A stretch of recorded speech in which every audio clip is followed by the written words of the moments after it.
good evening, folks. Once again, the Sports Kings are preparing for another NFL season. And you know what, Jacob? We've been doing this now for 25 years. We started back in 2001. And believe it or not, that's when we were officially recognized as members of the media, right? So 2 years later, we received our media credentials to Super Bowl 37. That's when we kind of knew that we had made not the big time, but it doesn't get any bigger than a Super Bowl, right? No, not at all.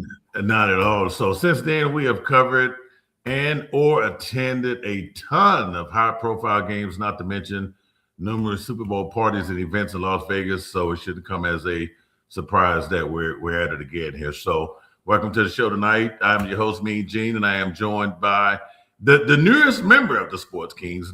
He's been around. He's been hanging around. Like one of those guys that show up at every event, and we're like, "What the hell do you want?" he wouldn't go away, so we made him a Sports Kings. And Jacob Meadows, I see you already, man. Look, you already got the NFL jerseys back there. Once again, I can tell you are in your domain. What's up, man? I am so stoked for another season. I just go into it's like seasonal depression, right? Every year when football season ends, and because I can't contribute to the basketball show. Like I'm good for a couple of funny one-liners, but I don't know my way around the court well enough to compete with you and Dustin. And it feels so good being able to come back. I'm so glad that we're launching the football show again, and I've got some crazy hot takes for this season built up and ready to go. Now you told me to temper it a little bit because it's the first show, but I've got some. You're always hype, man. Look, you got the fans riled up last year, which was really exciting when we came on here. Real quick, Dustin Pfeiffer's not on with us tonight. Dustin just completed successful surgery, gallbladder removal surgery there. So he is at home resting. And of course, he's probably got his phone in his hand watching. Him and Blake, they're going to be grading us tonight, right? Oh, you're not kidding. What a thing. Maybe he had surgery. Maybe he's ducking the show because he got sick last year. Dustin, because of fantasy football. Shout out to you, Dustin. T's and P's, brother. I'm glad you made it through. Absolutely. Yeah, man. Get well, Dustin. Look here. This is only the 17th of July. We're just kind of getting our feet wet with NFL talk tonight, but we got another good Lord, 8 weeks or so before the start of the NFL season. So we're not going to get too far ahead of ourselves. As a matter of fact, tonight we're only going to be talking about the training camps where, like, some people like to go to training camps. Some people like to follow teams to training camps, and the teams are really good about inviting fans. I have covered the Bears training camp, the Steelers training camp, and the Chargers training camp over the last 20-something years. So it's kind of fun. It could be boring, but you get to see the guys get in there, Jake, try to fight for positions. You know who the starters are going to be. You know who the starters. When you look at the depth chart, we're talking about maybe third or fourth string. Yeah, I apply for tickets to Texans training camp every year. I have for like the last 5-6 years. I got picked once and I was busy, of course, and then ever since, I never win the lottery they put out for them, right? Because the tickets are free. You just have to put in the lottery for them, and if you're picked, you can go. But this year I was especially hopeful that I would get an invite to the Texans training camp. Tank Dell's back. The glue for the Texans, Tank Dell's back. He moved from number 3 to number 1.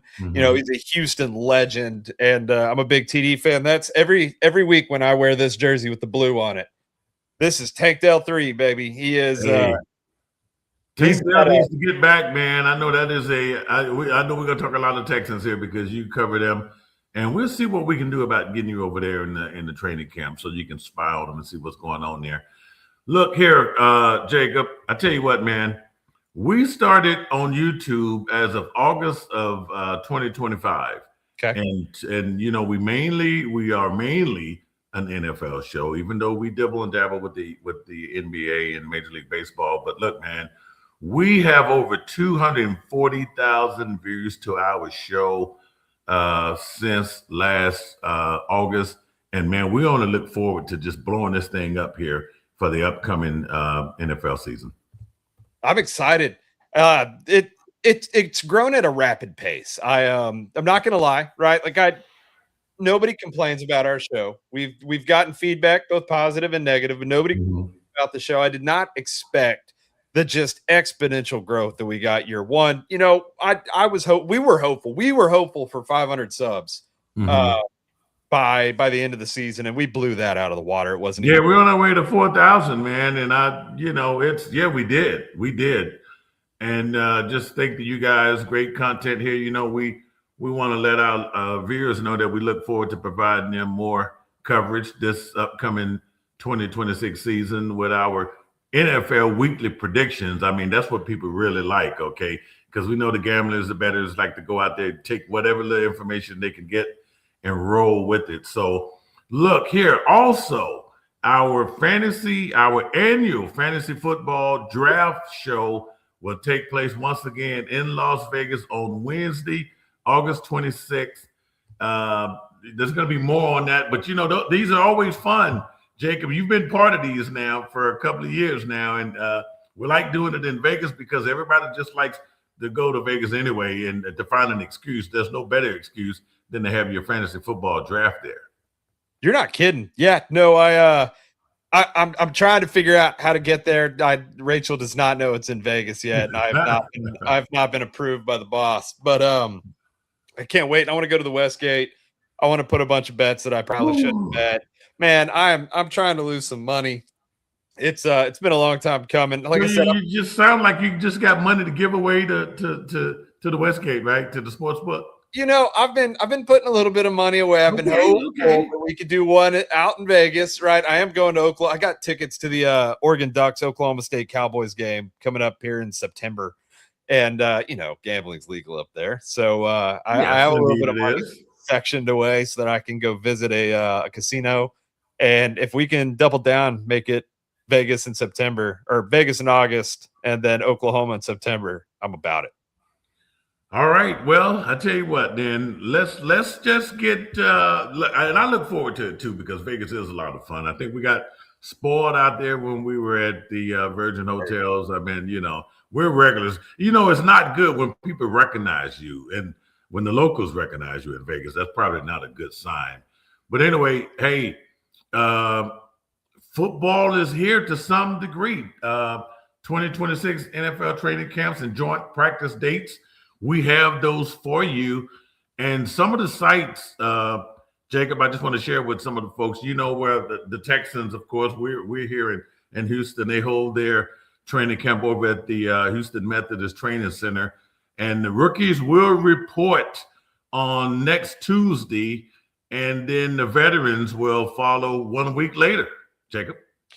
All right. Yeah, I'm stoked. I'm stoked. We got our chippy little guard replacement in the draft, and what was the first round for us. I'm excited to see what we can do. I'm excited what they can do league round. Here for the last couple of years, every year it feels like we've said that there is more parity around the league than ever before, right? Like you don't have a super team, right? The Kansas City dynasty's dead. The Eagles dynasty's dead. They are just normal teams. They are very beatable now. And the amount of teams that are fringe playoff contenders, right? Like teams that you can look at and be like, yeah, they're not the best in the league. However, I could see them making a run. You're in the double digits now. So it's one of those things where it'll be cool to see everything kind of open up, see, some of the young guys that are going to make the edges of the roster that might be able to contribute early on, or maybe slot in as a more of a depth player, but somebody who can contribute in some capacity. It's going to be interesting to see what these teams open up with. Because again, there's so much parity in the league. It's become a bigger money thing. People are making more money than ever before in the NFL, but the talent seems to have balanced off where you're getting so many exceptional players out of college. And that just wasn't always the case, Gene. You're right about that. I mean, you are getting some great players, especially the 5-year guys that, completed 5 years in college. They're coming out more experienced. The college football is just really, really gravitating to the NFL style of play. So that's why you're getting a lot of great players. They're NFL ready. They're sort of like when Dustin and I, when we do the NBA show or the college basketball show, we talk about some of the college basketball coaches like a John Calipari who has sent like a ton of players to the NBA. College is starting to do that now. You're getting your your Alabamas, your Notre Dames, your Ohio States, LSU's, those type of guys, man. When these guys come to the NFL now, they the rookies are really making an impact. We see these guys get on the field more often than not now. And at every position but quarterback, it typically works well. You get so many young running backs and wide receivers and corners and offensive linemen and safeties, and they come in, and they make an immediate impact, like the kid Dallas ended up grabbing in the first round. The stud, his name is eluding me right now, but like he'll step in, he'll be an immediate contributor. Whereas the quarterback position, we have the one quarterback, right, Fernando Mendoza, who we'll talk about in a little bit. But even he isn't a full-on plug and play. I mean, the Raiders went out and they got Captain Kirk as well, because quarterbacks seem to develop a little slower in college now. But everybody else, man, they are just plug and play, and everybody's a weapon now. Hey, look, Raider fans, you get your first look at Fernando Mendoza. The Raiders rookies report to camp there in Henderson, Nevada at the Intermountain Health Performance Center on July 23rd. How about some places, some people who have changed zip codes, as we like to say, right? How about Travis Etienne now, who is no longer with the Jacksonville Jaguars? He's a New Orleans Saint. So, right, you got Alvin Kamara, who decided, look, Alvin Kamara says, do whatever you want to do with my money. I am staying here in New Orleans. So this is, you know what? And I know we talked earlier today. You talked about, man, some surprise teams. Look, Dustin probably don't want to hear this, but the Saints might be one of those interesting teams here, man, with Kellen Moore getting it together down there with that quarterback who I said they should have started him last year. They waited until the other guy gets hurt, and then Tyler Shuck comes in, and now he is the quarterback, and the Saints are going to be pretty good. The Saints are a sleeper team for sure. So much youth. Kellen Moore looked like it took him a little while, right? Like you said, they didn't start Shuck from the beginning. Shuck shows here. He looked terrific at the back. What was he? He was 4-2 or whatnot in the last 6 games. Yeah. Finished the season strong. Yeah, man, he's going to be good. The Saints are going to be good. 8K and Travis Etienne splitting carries is going to be a nightmare. They that division and the whole division. I can't wait till we talk, NFC South, because Dustin's gonna jump all in on that. Look, interesting thing here with the Saints. Like most rookies will report a couple of days before the starters.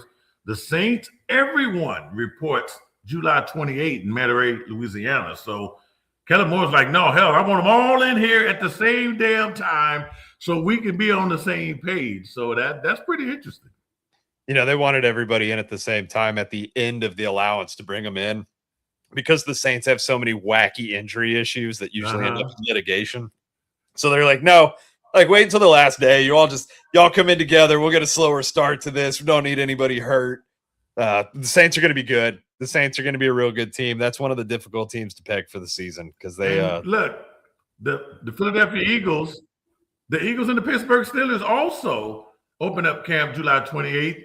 Everyone reports to camp. So this is what Mike McCarthy is, wanting. This is what my man there in Philadelphia. I mean, this is kind of interesting that some teams do this. I don't know if it's really an advantage for a new head coach. I could see. I mean, not that Mike McCarthy is a new head coach, but a head coach taking over a team, a new team. So pretty interesting, man. I'm excited. Look, I won't be going to Pittsburgh because I know we got the Vegas thing coming up next week. But Steelers fans, St. Vincent College right there in Latrobe, Pennsylvania. The Eagles are going to be at the Jefferson Health Training Complex there in Philadelphia. Just excitement all over. How about the Buccaneers? Jacob will start their training camp on the 27th for the rookies and the 28th of July for the veterans. And one of the veterans who will not be at training camp is Mike Evans. Is that hard to accept or what? That's got to be so hard to accept. Not only do you lose Mike Evans, your offensive leader, he's been there forever. He's one of the best Bucs in history. Yes. You also lose Levante David over the offseason. Yes. So your defensive stalwart, dude, that's held the defense together for a decade. Levante David's now gone too. It's going to be a completely different world in Tampa Bay.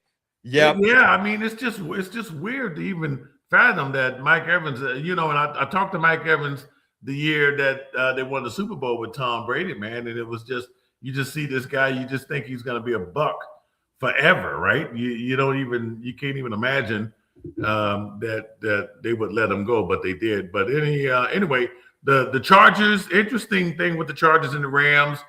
The Chargers do their training camp in El Segundo, and the rookies are reporting on the 23rd, and the veterans on the 28th, and then the Rams, they're right there at Loyola Marymount College, right there in Los Angeles. So all the rookies and the veterans report on the 25th.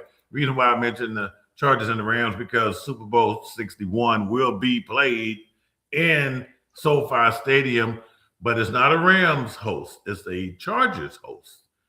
They would be the host team for the Super Bowl. It's a wild distinction, thing as hell. Like at same stadium, right? So it's weird. Same stadium. A nice stadium. A hell of a stadium, man. I love that place. They've got robots. Yeah, SoFi is awesome. Yeah. And that stadium was broken in recently with the World Cup. Speaking of World Cup, did you watch any of it? I did. Yeah, no, I actually got really into it. I got into it around before the U.S. lost, and then I ended up I watched pretty much every France match, Argentina match. It was a wild event. I'm glad that the U.S. put back into it to host it again there in the early 2030s, I believe. And I'm excited for it to come back. One, it might translate to the NFL using real grass, right? There's been a lot of backlash. Man, their grass. Look, I've never seen green grass. For a minute, I'm like, no, there's no way that is the Texans Stadium. There's no way that's SoFi. I mean, this grass is unbelievable, but they don't play around when it comes to that brand of football, as they call it. Yeah. They made sure that grass was grass. And you've had some stars like George Kittle came out and absolutely blasted the NFL execs. And he's like, why is it that we can roll out this pristine grass for the World Cup? They're so worried about getting hurt that you'll roll out and you'll do real grass for them. And you're paying all these millions of dollars to do this for one event when we've been begging for grass. So, hopefully George Kittle and no major injuries from hockey. But, in the NFL's defense now, they do put on a little bit more gear. And yes. And it's a rougher game. Then, so I mean, interesting though, but who knows, man? But it can't be a money issue with the NFL because God knows they got a ton of money, right? Yeah, so they can afford to get whatever they need to get for these players. But man, anyway, NFL training camp is right around the corner, folks. Look, and I am a huge watcher of the NFL Network during training camps because look. If you really want it, they show you up and close now. Back in the day, they wouldn't give you the exclusive close-up that you get at these training camps, but you will see things happening. I know, look, it's nothing but helmets and shorts on for the first couple of, it's going to get better. But, another thing I like the joint practices. That's when you see when the pads go on and the fights start, right? It's passion. Yeah, it's where you see the passion. But that for real though, when the people start getting really chippy and they get on each other in these joint practices, those are usually guys that make the 53-man squad. Like it's the guys that are out there, not the ones that suck. They're throwing punches, right? That's a bad look. But the guys that are out there and they're taking it personally, they up their game overnight with those joint practices, and then they make the 53-man and make a contribution. So how about this one? Okay, so on August 11th, you got the Dallas and the Rams, they're going to have joint practice. You got the Colts and the Patriots joint practice. Tampa Bay and the Jets joint practice. Tennessee and San Francisco are having some. I'm trying to find one that's really gonna be good. I guess Buffalo and Cleveland could be good. How about Chicago and Cincinnati could be good? And these things will continue to take place throughout the preseason. So this is where they will you play a preseason game. And then you have your joint practices. So it's pretty cool though, man. This is gonna be interesting. And I know, Jacob, for a fact that the Houston Texans, man, the more and more I try to get that AFC playoff game out of my head with the Houston Texans and the New England Patriots. So I mean, the Patriots went on to win the AFC and represent the AFC in the Super Bowl. But man, and I say this again and again, man, that game was so damn winnable by the Texans. And CJ Stroud just picked the worst time ever to play his worst game. Jacob, the Texans decided they're going to stick with this guy. They're going to bring this team back, and CJ is going to have to get over that horrible year. What do you think CJ is going to do this year?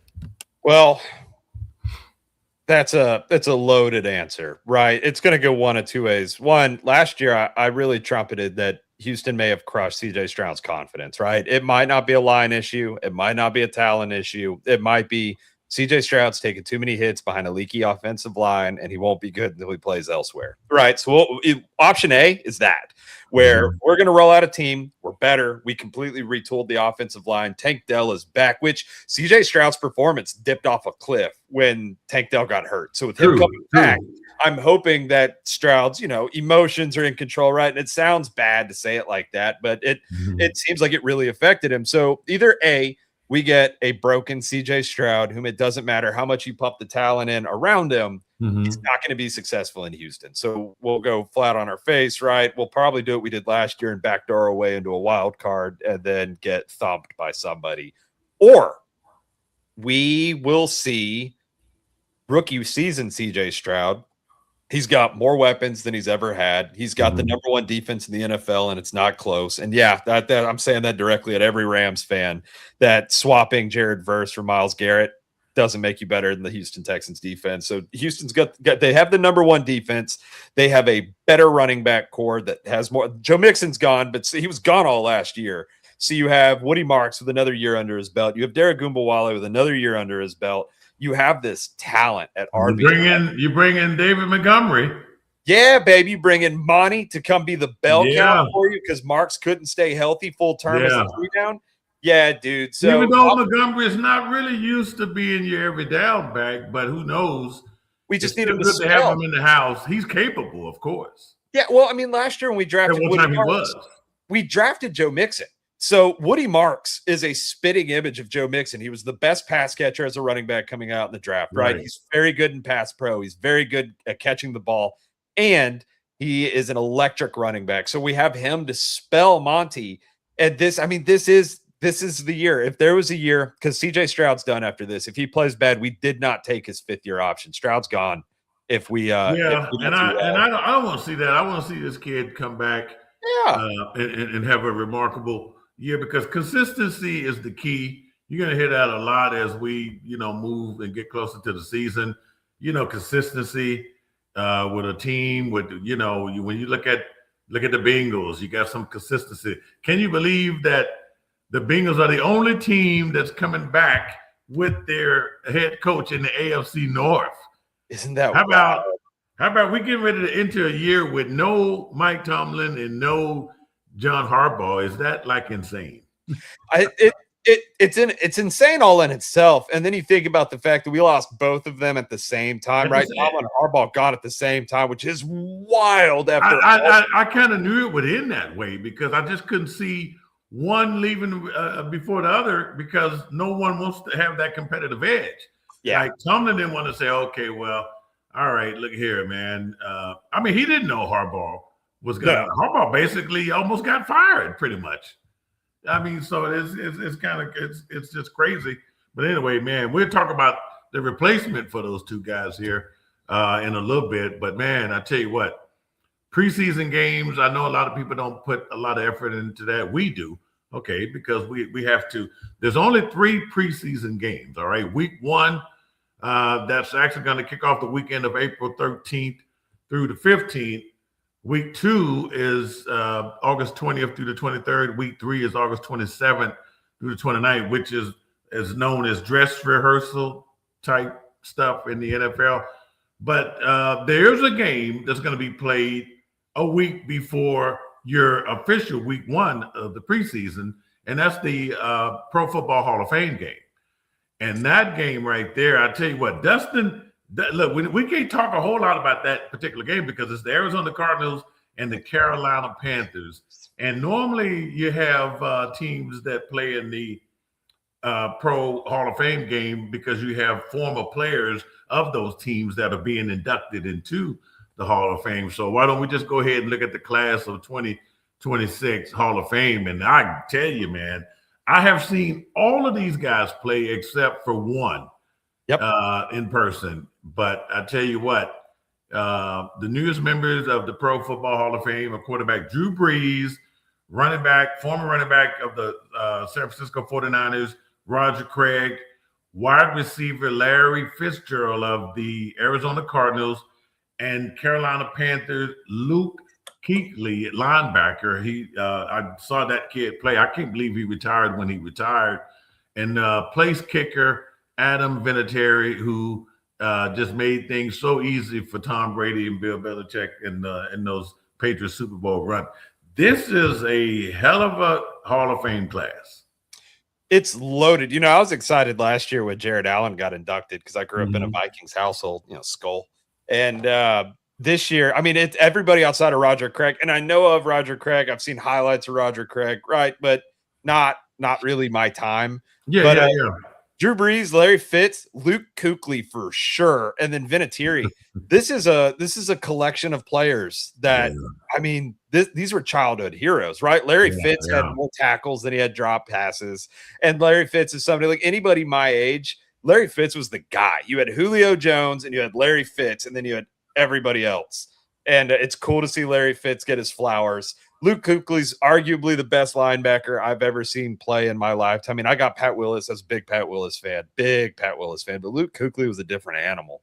And man, that guy, and he, just like Kevin Johnson. I mean, when Luke Kuechly retired, good Lord, he still looked like he could play the game, right? I know injuries kind of, started setting in on these guys. He didn't waste any time. He had his career and got on out of there. That guy was a beast, man. And I know that the Panther fans are going to be all over the place in Canton, Ohio, when they have this.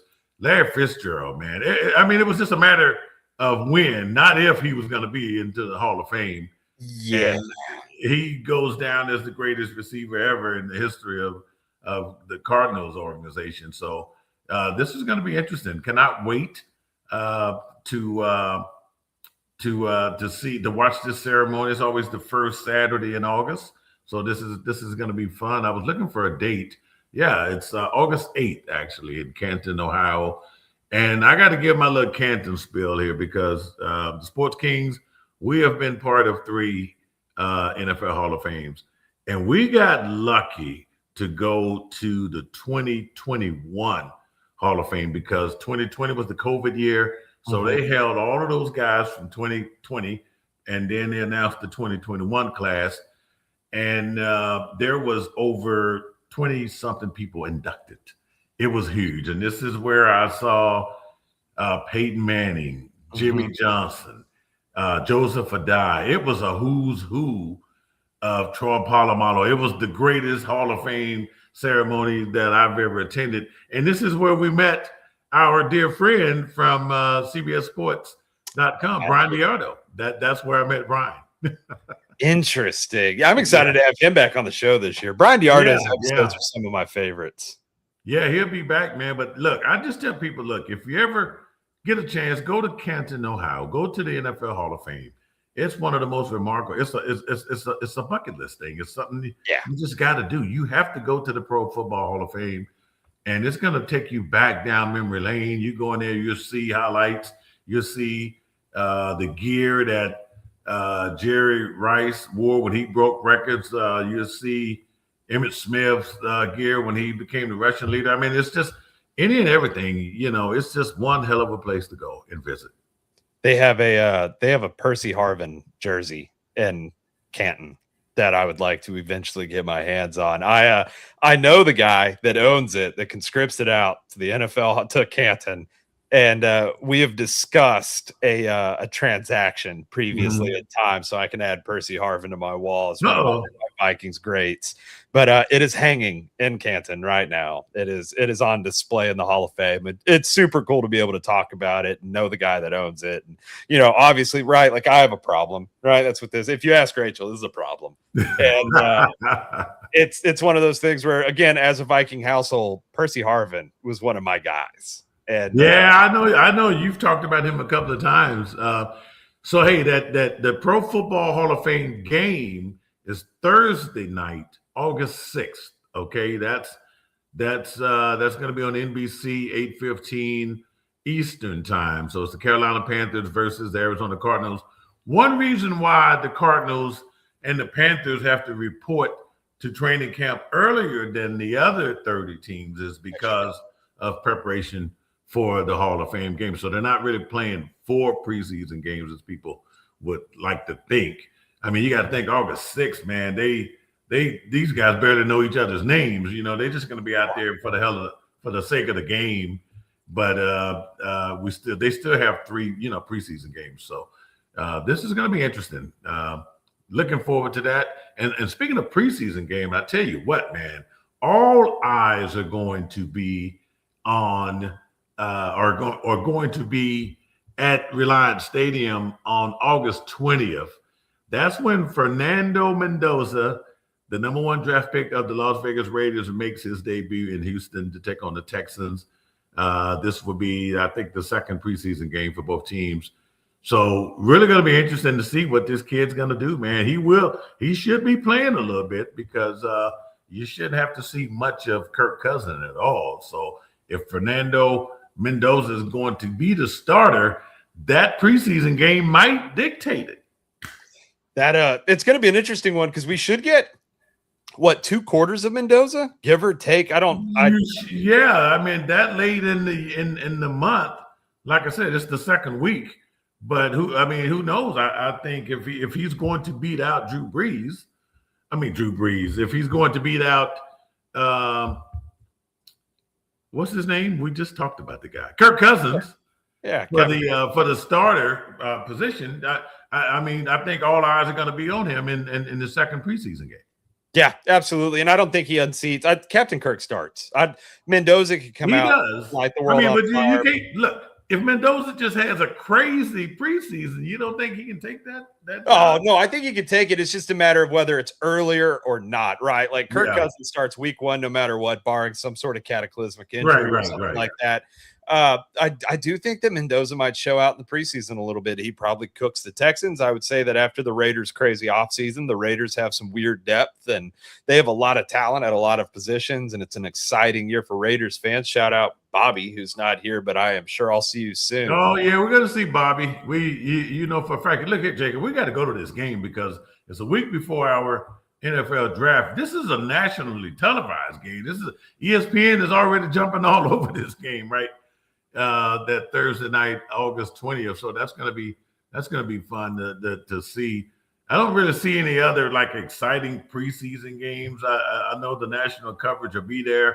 You know, you pick and choose the games you want to see. I mean, we don't really get hyped up here about preseason matchups, but this one is kind of significant to have the number 1 pick come into Reliance Stadium here in Houston. So that's gonna be fun.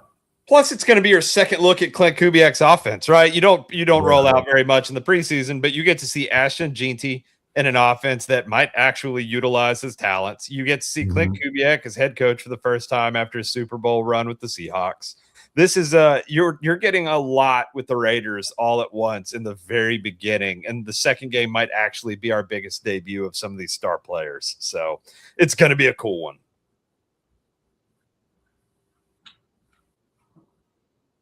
It's going to be a cool one. So since you mentioned Clint Kubiak, maybe this is a good time to segue to the brand new coaches of teams. I when I say brand new coaches, I mean new head coaches of different teams. How about that? Because some of these guys have already had an opportunity to be a head coach. We're going to start with the one that probably shocked me. I think we saw the writing on the wall there in Buffalo, especially how they ended the season there. Not, Jacob, when you don't have Patrick Mahomes, you don't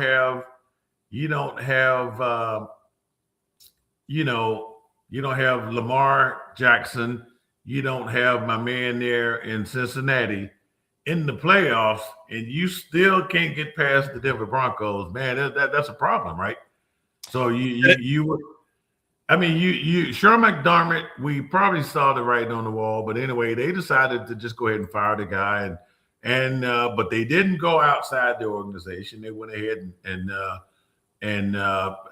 promoted the Bills offensive coordinator, Joe Brady, to be the head coach of the Bills. So do the Bills miss a beat now that they kept their head coach, they found the head coach right there in-house?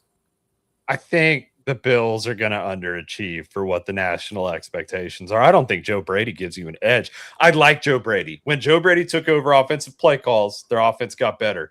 But I don't give a damn whom out of that organization you put a head coach. They can't beat Houston. Any team whose death knell is the Houston Texans, right? You're not going to beat the big guns. And I don't think they can beat Houston again this year. Their team did not improve enough. They did go out and they got a wide receiver. They got DJ Moore from Chicago. They got a good receiver. Josh Allen finally has a wide receiver one. Now you can see Shakir kind of settle into that wide receiver two, and then some of the depth has kind of peter out a little bit. They play the positions that they're meant to play. Buffalo still has a ton of question marks on defense. They have a lot of aging veterans that are at the end of their window, and I think that we're going to see this Buffalo Super Bowl window slam shut without a ring, unfortunately, for Josh Allen. Woo, man, that's going to be interesting. It's going to be the one team, to watch, especially that they're not even the best team in their division anymore, being that the Patriots made it to the Super Bowl. Mike Vrabel is going to be around for a long time there in New England. So maybe. I mean, you had the whole controversy. Mike Vrabel's had the busiest offseason out of and we're going to talk about, you know what? I got to wait till we get all the guys on to talk about that one, because that's going to be a fun one. When we talk about those New England Patriots and that that AFC East, that's going to be fun. How about the Arizona Cardinals? No surprise that they decided to go into a different direction. They bring in Mike LaFleur, who was the Rams offensive coordinator, and that's usually the way it goes in the NFL. If you're an OC, you more than likely have a quicker climb to the top there to be a head coach. So he brings from what he's learned from the Rams organization, and now he tries to apply it to the Arizona Cardinals. But there's only one problem. He's still in that division with the Rams, the Seahawks, and the 49ers. That Cardinals gig was the least sexy coaching position opening possibly in NFL history. With as loaded as that division is in the NFC, which is a loaded conference, like when you're in the cellar, like the Arizona Cardinals are, the best part about it, I guess, is that you can take a million stabs at it, right? You're throwing darts in the dark. And if any of them land, it's great. And if none of them land, it's to be expected. So that LaFleur definitely has his work cut out for him. Now, this is not the first time we've seen a Rams OC or like a coordinator of some sort go and take an important role with another team. Bobby Slowick came over to the Texans from the Rams. Right. That was a bit of a nightmare, right? And now he's gone and he's losing games for somebody else. But Sean McVay is an incredible coach, arguably the best coach of this generation. He's an absolute psychopath. He's very good at football. His coordinators, however, do not see it. If you scale it on 0 to 10, right, on average, his coordinators do not succeed. So I think that this is an interesting signing for what is the worst team in the NFL. Now, they got Jeremiah Love, right? They brought in Carson Beck, which I am not excited about. I hope he plays better than I think he's going to with all his years of experience in big games. And they got to decide what they're going to do with Brissett. Brissett, who is wanting a long-term contract. I mean, he's been the backup guy. He's trying to remove that, professional backup from his resume. So he wants a long-term contract. But look here, Jacob, it gets even worse for the Cardinals. Okay. So LaFleur takes the job, and things are supposed to start off kind of really on a good foot. But no, how about this? The NFL has suspended a Arizona Cardinals executive indefinitely for violating the gambling policy. Not a player, but we're talking about not a coach, but an executive. All right. So here's the story from the Associated Press. The NFL has suspended Arizona Cardinals personnel executive Ryan Gold indefinitely for violating the league's gambling policy. So you want to know what he did, right? Well, okay. League said Friday that its investigation determined that Gold provided confidential, non-public inside information regarding the 2026 draft selections by the Cardinals before the picks were announced. All right. So he also participated in parlay bets on NFL and college games.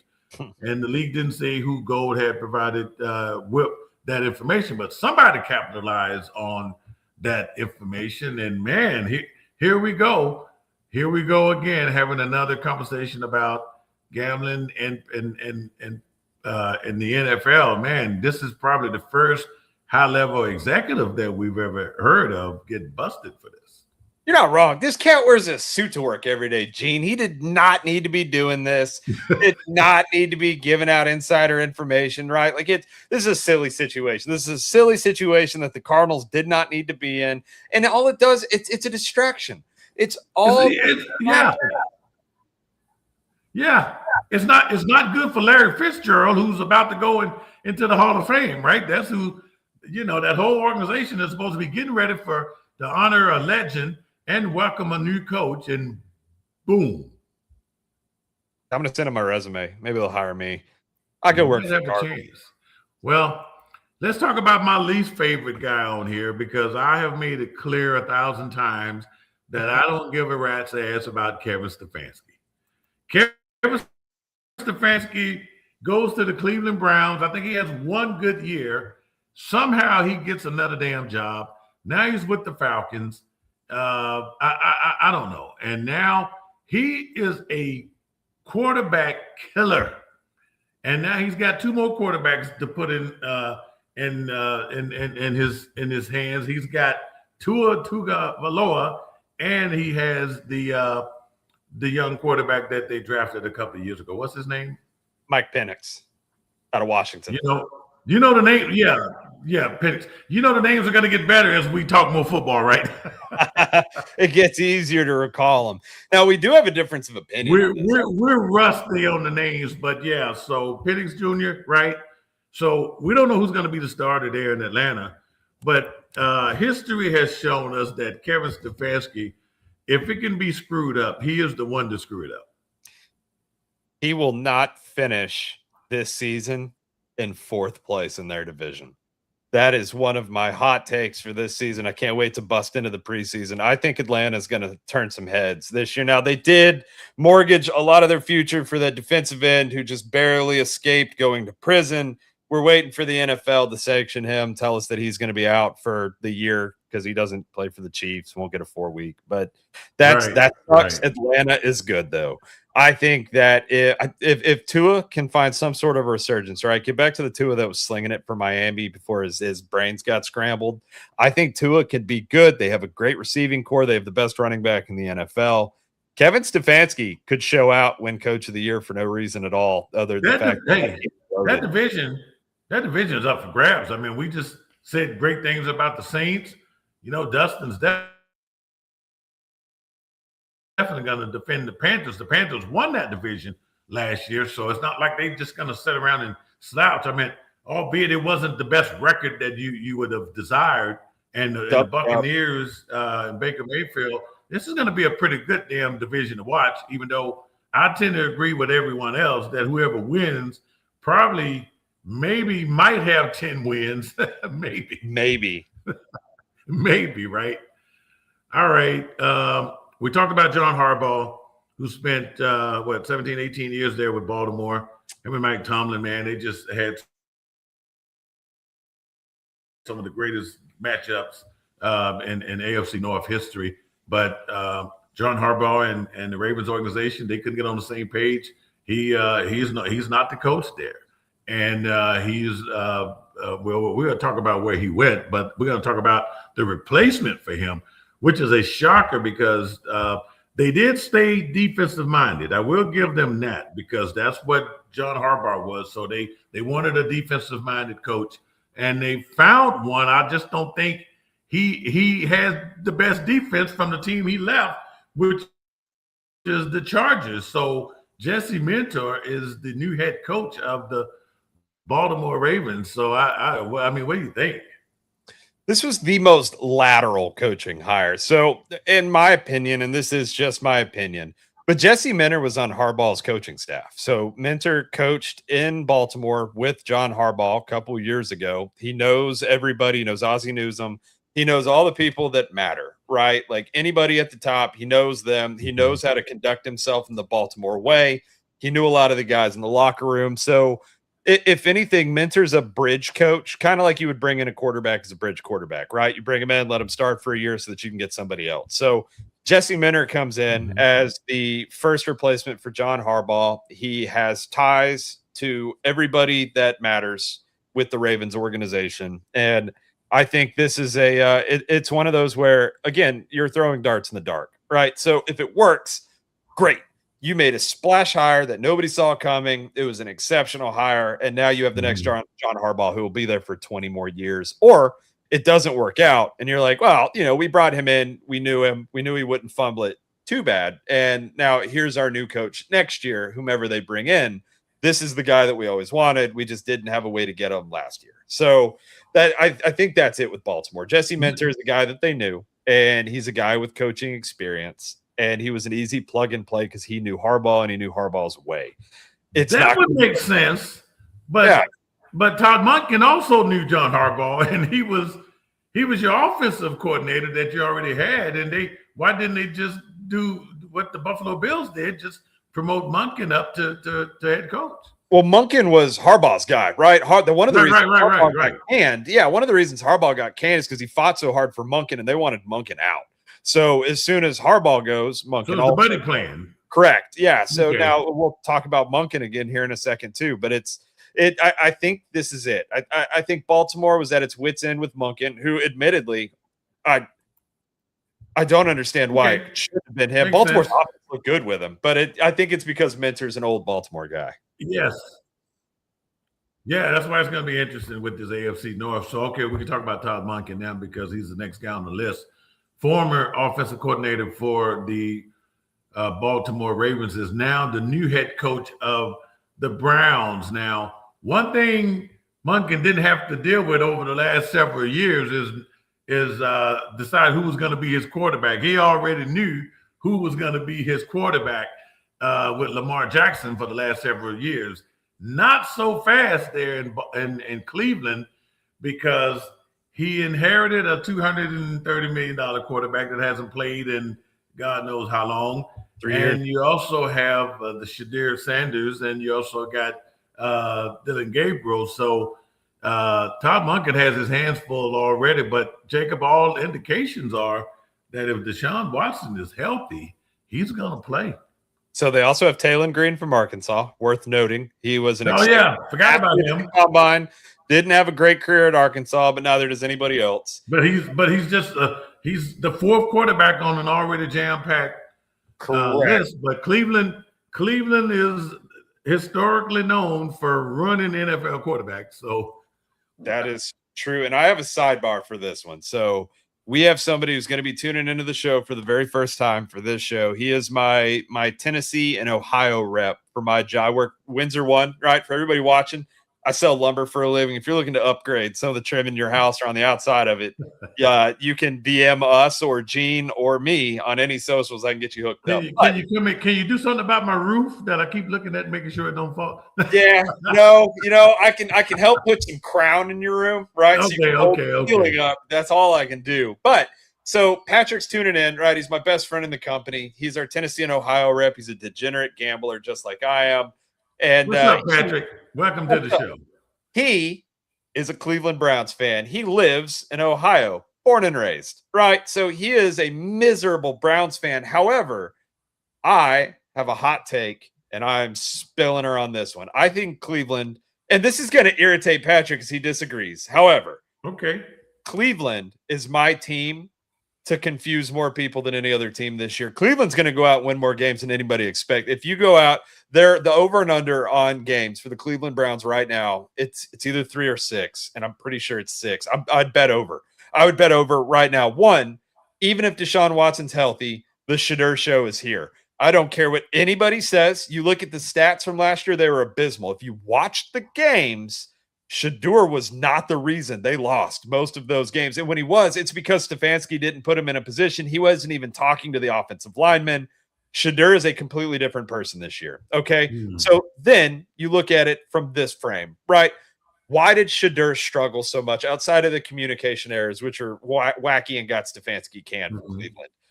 His offensive line sucked. What did Cleveland do this offseason? They go in and they bring in Zion Johnson, a very good veteran guard. They bring in Elton Jenkins, who can play any position on the offensive line at an average to above average level. They go out and they bring in Titus Howard from the Texans, our best starting offensive tackle. He started right and left side. They bring in Titus Howard. And then they go out and they get Spencer Fano from Utah, the University of Utah, to play offensive tackle for him. Spencer Fano is going to be an immediate starter. Titus Howard's going to be an immediate starter. Zion Johnson's going to be an immediate starter. And you have a new look Cleveland offensive line. What else have they done? Their best receiver when Shedeur was playing quarterback for them last year, who was it? It was a rookie tight end. So what did they do? They go out, they bring in Casey Concepcion from Texas A&M. He's going to be a new wide receiver. Nice pick. And a possible return man. You have Isaiah Bond coming back. He was going through legal issues last year. Now Isaiah Bond is here to stay. And then what about Jerry Jeudy? Yep, you do still have Jerry Jeudy, and of all the people on my team, I wanted them to move away from him. But you do have Jerry Jeudy. He still can be explosive. I'm not a fan, but he's got talent. He uses it in the wrong ways. It's neither here nor there. They still have Jerry Jeudy. Okay. The big splash they made, they traded Myles Garrett. And I'm going to be in the minority with this, just like I was with the Micah Parsons trade. Cleveland came out on top in the Myles Garrett trade. They got a treasure trove for him.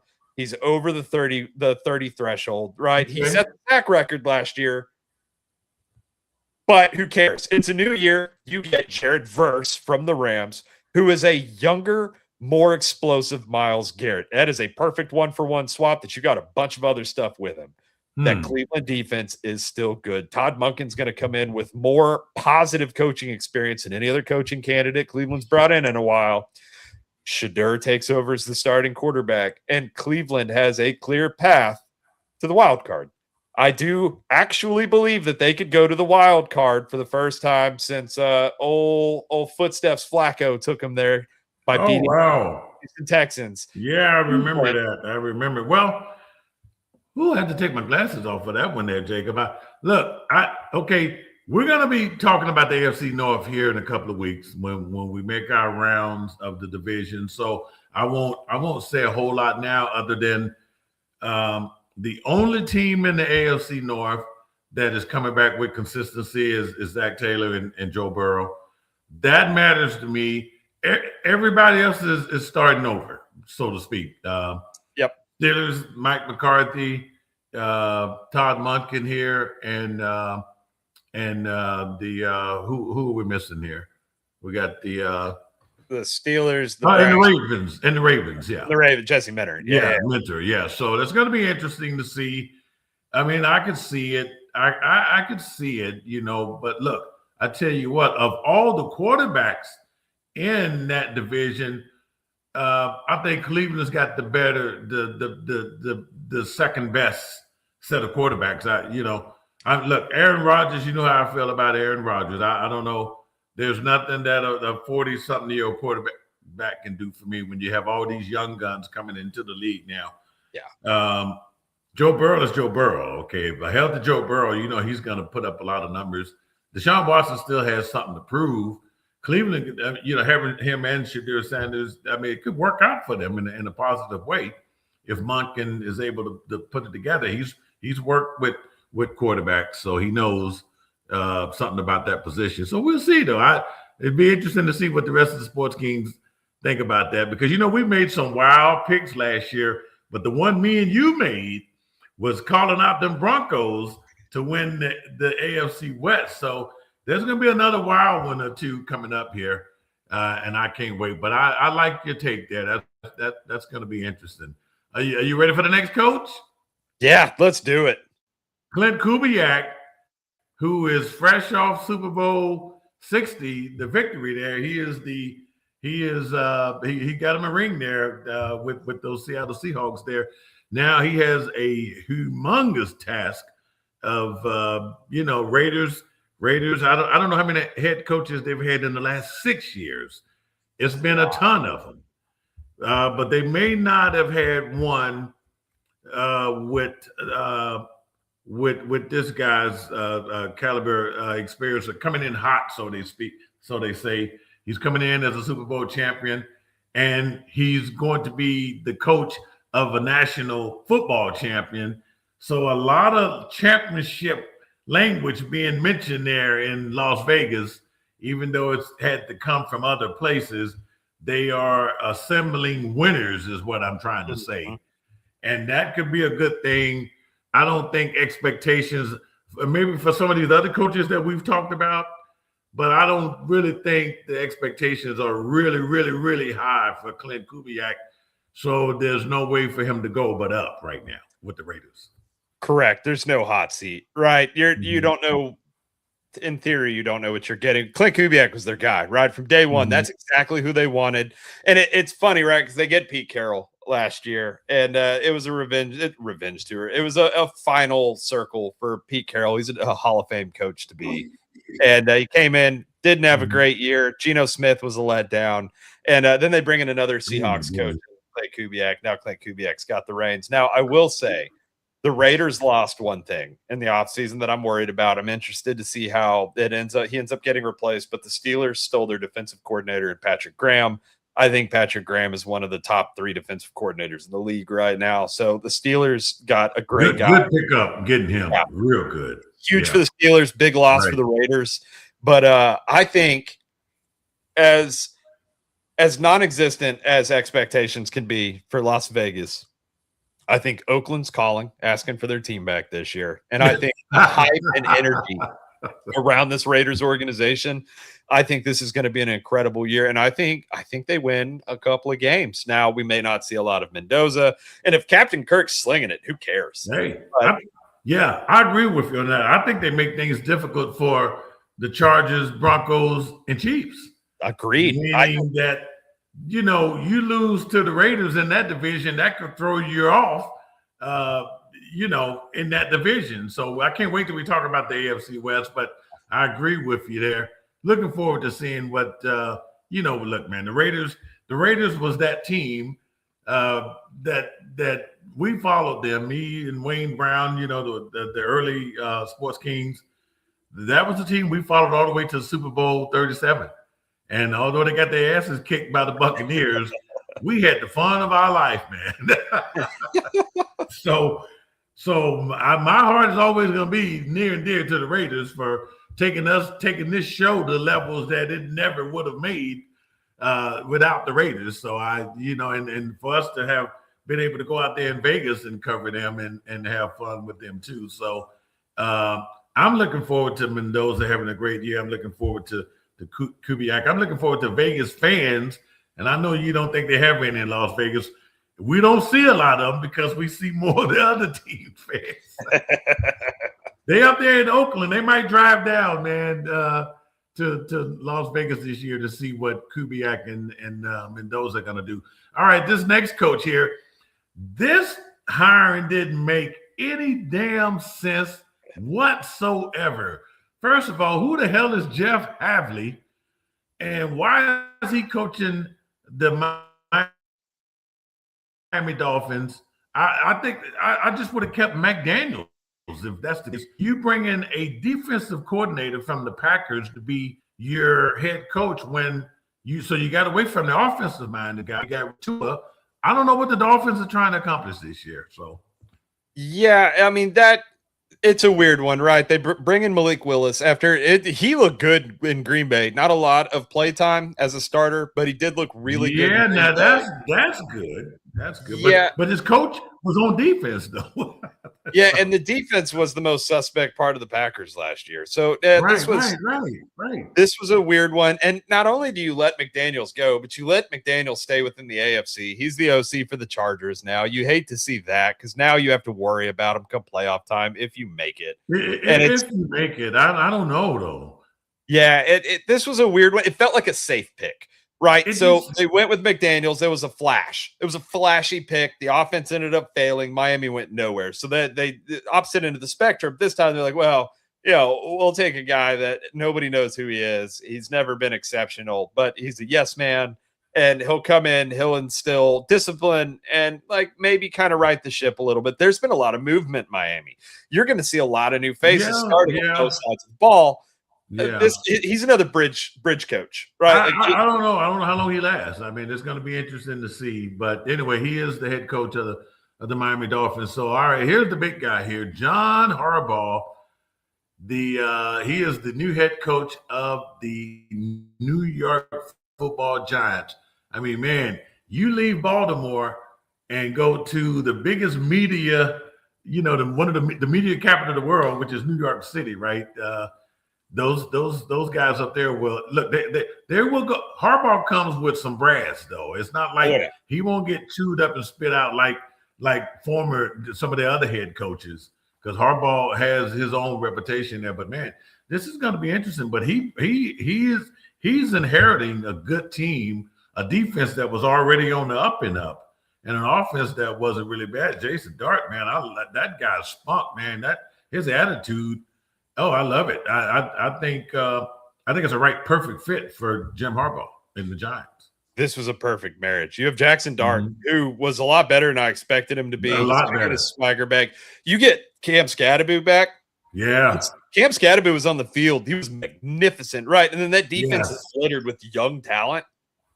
Harbaugh walked into a team that can win right away, right? They added some excellent pieces in the draft and offseason. They did, man. That defense, oh, man. And you got a John Harbaugh. You know that defense is going to be good.